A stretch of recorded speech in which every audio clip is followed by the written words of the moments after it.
안녕하세요. 유한 킴벌리 육아포럼 구독자 여러분. 저는 서울아산병원에서 발달장애, 조이력 결핍, 과잉행동장애, 우울증 등 마음이 아픈 아이들을 진료하고 있는 소아정신건강의학과 교수 김희원입니다. 저는 유튜브 뇌부자들에서 정신건강, 심리, 뇌과학 지식을 재미있게 풀어드리고 있는 연세가산숲 정신건강의학과 원장 허규영입니다. 안녕하세요. 네, 교수님 안녕하세요. 지난 강의에서 저희가 진료실에서 만나는 아이와 부모님들의 이야기를 소개해 드렸는데요. 부모님들의 관심이 엄청 많으시더라고요. 요즘 초보 부모로서 육아와 생활을 병행하는 것이 얼마나 힘든지 매일매일 느끼고 계실 텐데요. 저희도 그런 여러분의 고민을 함께 나누고 싶어서 오늘 이 시간을 가져보겠습니다. 네, 맞습니다. 그래서 이번 시간은 토닥토닥 시간으로 다양한 사연을 듣고 현실 고민을 함께 나눠보려고 합니다. 여러분과 비슷한 상황에 있는 초보 부모들의 고민을 함께 살펴보고 맞춤형 육아 솔루션을 제안하는 시간이죠.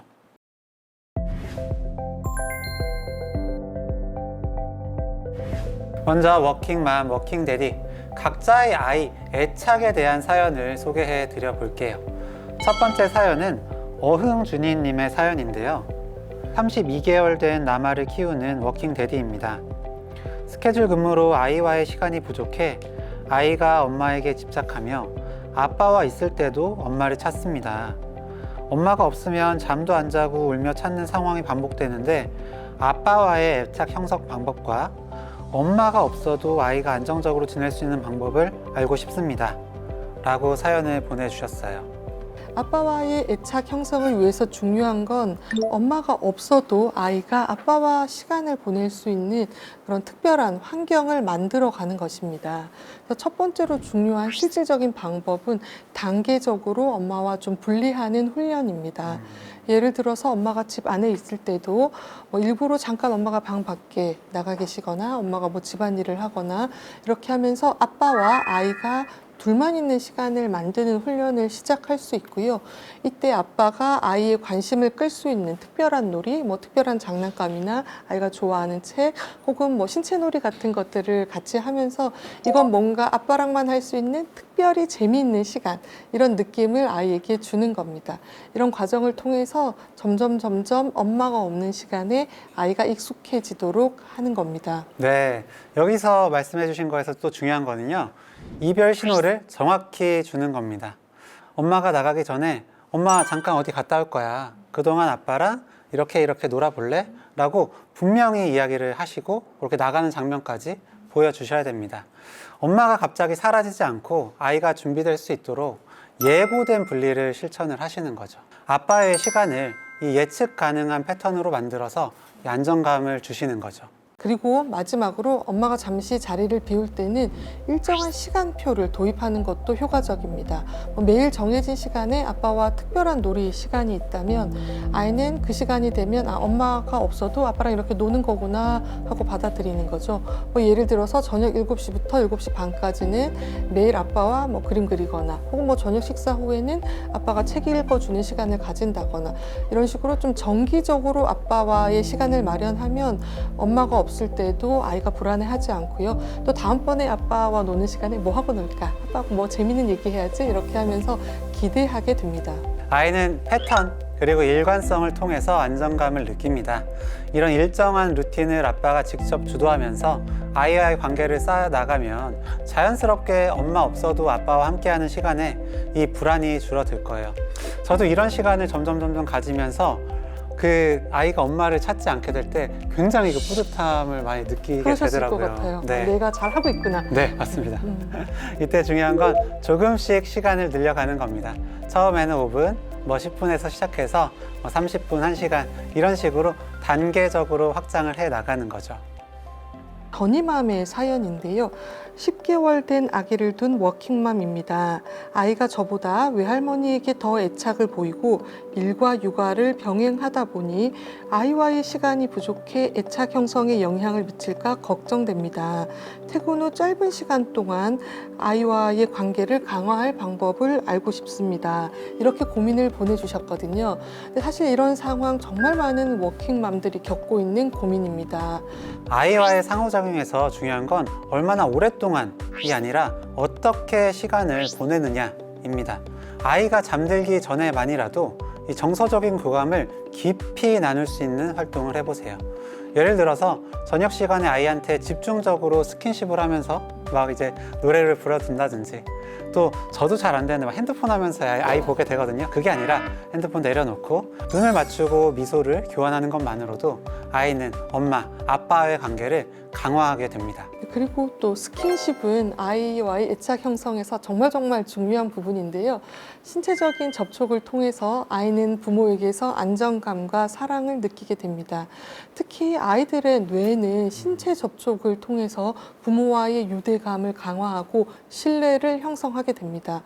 특히 젖먹일 때 이렇게 꼭 안고 눈 맞추고 먹여주시고요. 수유가 끝난 다음에도 좀 아이와 스킨십을 유지하는 것이 중요하겠습니다.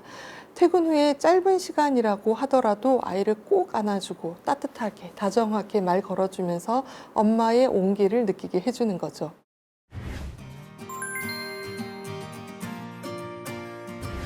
다음 고민 행운핑님의 사연입니다. 맞벌이 부부로 아이가 어린이집에 가장 일찍 등원하고 늦게 하원하는 상황이 걱정입니다. 아이가 혼자 남아 외롭진 않을지 염려되고 등원하기 싫어할 때 어쩔 수 없이 보내야 하는 상황에 미안한 마음이 듭니다. 이런 상황에서 아이에게 어떻게 잘 설명할 수 있을까요? 사연을 읽어보니까 아이한테 굉장히 미안해하고 계신 것 같아요. 네. 이렇게 부모가 나가서 일을 하고 그래서 아이를 어린이집에 맡기고 이런 것은 사실 어쩔 수 없는 일이거든요. 엄마 아빠가 일하러 가는 동안 어린이집에 가 있으면 엄마 아빠가 6시에 데리러 갈 거야. 그때 놀자. 근데 또 이렇게 몇 시에 데리러 갈게 약속을 했으면 꼭 지키는 게 중요한 것 같아요. 왜냐하면 언제 올게 하고 안 오시면 그 다음에 아이가 이제 엄마가 또 약속을 안 지키겠구나 이렇게 생각하기 때문에 약속을 했으면 꼭 지키는 게 중요하고요. 우리가 아이를 맡길 수밖에 없는 상황인 것에 대해서 너무 죄책감 가지지 말고 편안하고 당당하게 대하십시오.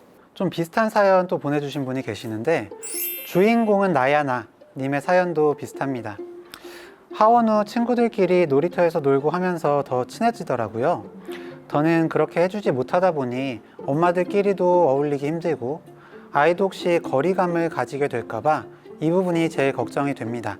초등학교 가거나 하면 파자마 파티도 하고 친구들끼리 집에 초대하며 놀기도 한다던데 워킹맘은 이럴 때 어떻게 해야 할지 걱정이다 라는 사연을 보내주셨습니다. 한 아이를 키우려면 온 마을이 도와야 된다 라는 아프리카의 속담이 있습니다. 이런 것처럼 품앗이 하는 것처럼 그렇게 해보시면 좋을 것 같아요. 평일에는 친구네 집에서 놀면은 주말엔 우리 집에 친구를 초대해서 같이 노는 거죠.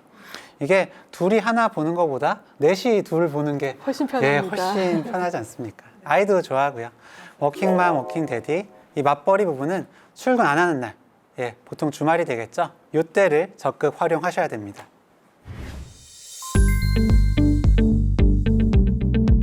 아이를 키우다 보면 큰 변화는 어렵지만 작은 습관 하나하나가 일상을 많이 바꿀 수 있습니다. 예를 들어서 애착 형성을 위해서 아빠와 노는 시간을 만들 때 아빠와 노는 시간, 책 읽을 땐 아빠랑 읽기, 이런 어떤 규칙적으로 반복적으로 작은 시간들을 쌓아가는 거죠. 네, 애착 형성을 위한 스킨십도 그렇죠. 마사지를 활용한다든지 목욕을 같이 한다든지 자기 전에 안아준다든지 하는 이런 작은 것들에도 루틴이 필요합니다. 아이와의 관계뿐만 아니라 부부 관계에서도 작은 행동 하나하나로 서로 굉장히 가깝게 느낄 수 있거든요. 아이만 신경 쓰다 보면 이제 부부 사이가 소원해질 수 있는데 부부 사이에서도 작은 습관을 들이면 좋은 것들이 많이 있습니다. 뭐 매일 밤 자기 전에 오늘도 고생했어, 뭐 우리 오늘도 잘했어, 뭐 이렇게 서로 짧은 응원의 말 한마디 해주는 것이 크게 위로가 되고 또 다음 하루를 시작할 수 있는 힘이 될 수 있습니다. 서로의 노력을 인정하고 작은 변화도 긍정적으로 바라봐주고 서로 격려해주는 그런 노력이 필요합니다. 네, 맞습니다.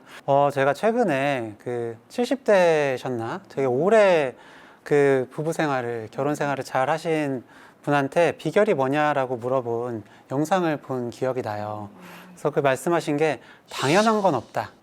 네, 라는 말씀이셨거든요. 그러니까 아내가 한 가사 노동, 이걸 당연하게 생각하지 않고 남편이 눈치채고 칭찬을 한다든지 또 남편이 아이를 돌보는 걸 이거 역시도 너무 당연하게 생각하지 않고 좀 긍정적으로 바라보면서 칭찬 한마디 건네보시는 거죠. 이런 작은 변화들이 부부관계를 개선하는 데 큰 효과가 있습니다. 지치고 힘들다 보면 말 한마디 예쁘게 하기가 참 힘든 경우가 많잖아요. 또 긍정적인 마음을 갖기가 어렵고 상대방을 칭찬하기 어렵고 뭔가 따뜻한 말 한마디가 건네기 어려우면 내가 혹시 마음이 너무 힘든 것은 아닌지, 내가 신체적으로 너무 지치고 혹은 또 심리적으로 아무것도 못하는 상태가 아닌지 돌아보시면 좋을 것 같습니다. 내가 신체적으로, 심리적으로 너무 지치면 아이한테도 배우자한테도 나쁜 영향을 줄 수 있으니까요. 그런 마음을 방치하지 마시고 주변 사람들에게도 털어놓고 전문가와 상담하시거나 병원에 내원하셔도 좋을 것 같습니다. 네. 지금 저희가 드리는 말씀은 어떻게 보면 좀 기본적인 것들이라고 할 수 있는데 아이만 너무 챙기시다가 나를 못 챙기는 건 아닌지 한번 점검해 주시면 좋겠습니다. 네, 오늘의 강의가 여러분들에게 작은 위로와 도움이 되었기를 바랍니다. 육아는 참 힘들고 고단한 여정이지만 또 함께 나누고 공감할 수 있는 사람들과 이야기를 하다 보면 조금은 가벼워질 수 있는 것 같습니다. 네. 여러분은 이미 충분히 잘하고 계십니다. 작은 변화가 쌓여 큰 결과를 만듭니다. 오늘 저희가 드린 말씀 중에 하나라도 실생활에 적용해 보면서 하루하루를 조금씩 더 나아지게 만들 수 있기를 바라겠습니다. 유한킴벌리 맘큐 사이트에서 다양한 이벤트가 있으니 참여하시면서 선물도 받으시고 여유도 찾아보세요. 대한민국 모든 워킹맘, 워킹데디 화이팅!